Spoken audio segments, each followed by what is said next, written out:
Flat narrative ആണ്, അങ്ങനെയൊക്കെ ചില പോപ്പുലർ റിവ്യൂവേഴ്സ് പറഞ്ഞല്ലോ. പോപ്പുലർ റിവ്യൂസ് ആണ് എനിക്കറിയാം. അത് ഈ പറഞ്ഞ മറ്റു തരത്തിലുള്ള പോപ്പുലർ റിവ്യൂസ് ആണ് ഞാൻ അങ്ങനെ കാണുന്നത്.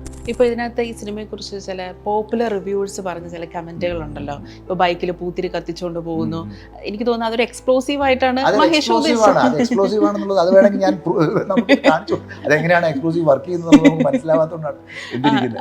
അപ്പോൾ അത്തരം ചില പറഞ്ഞല്ലോ. മാത്രമല്ല ഇതൊരു നിർവികാര പടമാണ്, ഫ്ലാറ്റ് നറേറ്റീവ് ആണ്, അങ്ങനെയൊക്കെ ചില പോപ്പുലർ റിവ്യൂവേഴ്സ് പറഞ്ഞല്ലോ. അപ്പം അത്തരം ആൾക്കാർ റിവ്യൂസ് ആണ് എനിക്കറിയാം. അത് ഈ പറഞ്ഞ മറ്റു തരത്തിലുള്ള പോപ്പുലർ റിവ്യൂസ് ആണ് ഞാൻ അങ്ങനെ കാണുന്നത്.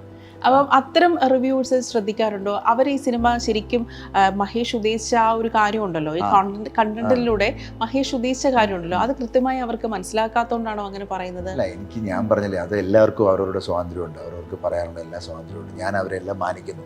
എനിക്ക് ആരോടും പേഴ്സണലി ഒരു പ്രശ്നവുമില്ല. കാരണം നിങ്ങൾക്ക് അത് കണക്റ്റ് ആയിട്ടില്ലെങ്കിൽ കണക്റ്റ് ആയിട്ടില്ല, അതിനകത്ത് ഒരു കുഴപ്പമില്ല. പക്ഷേ ഈ പറഞ്ഞ പോലെ ഇതിൻ്റെ പിന്നിലുള്ളൊരു ഈ സിനിമ ഒരു എഫേർട്ട് ഇല്ലാത്ത സിനിമയാണെന്ന് എനിക്ക് തോന്നിയിട്ടില്ല. എനിക്ക് തോന്നിയിട്ടില്ല ഈ സിനിമ ഒരു എഫേർട്ട് ഇല്ലാത്ത ഒരു സിനിമയായിട്ട് എനിക്ക് തോന്നിയിട്ടില്ല. പിന്നെ ഈ സിനിമയ്ക്കകത്തുണ്ടാകുന്ന ഈ പറഞ്ഞ പോലെ ചിലപ്പോൾ അവരുദ്ദേശിക്കുന്ന അവർക്ക് താരത്തിൽ നിന്ന് കിട്ടേണ്ട ചില കാര്യങ്ങളുണ്ടാവും. അവരുടെ ചിലപ്പോൾ ഒരു കൺവെൻഷണൽ ചിന്താഗതിയായിരിക്കാം. ചിലപ്പം അങ്ങനെ അവർക്ക് താരത്തിൽ നിന്ന് വേണ്ട ചില സംഭവങ്ങൾ, ചില ക്യാരക്ടേഴ്സിൽ നിന്ന് അവർക്ക് ഇത് വേണം, ഇങ്ങനെ വേണം എന്നൊക്കെ തോന്നുന്ന സാധനങ്ങൾ ചിലപ്പോൾ അവർക്ക് കിട്ടിക്കാണില്ല. അതുകൊണ്ടായിരിക്കും അവർ അങ്ങനെ സംസാരിക്കുന്നത്.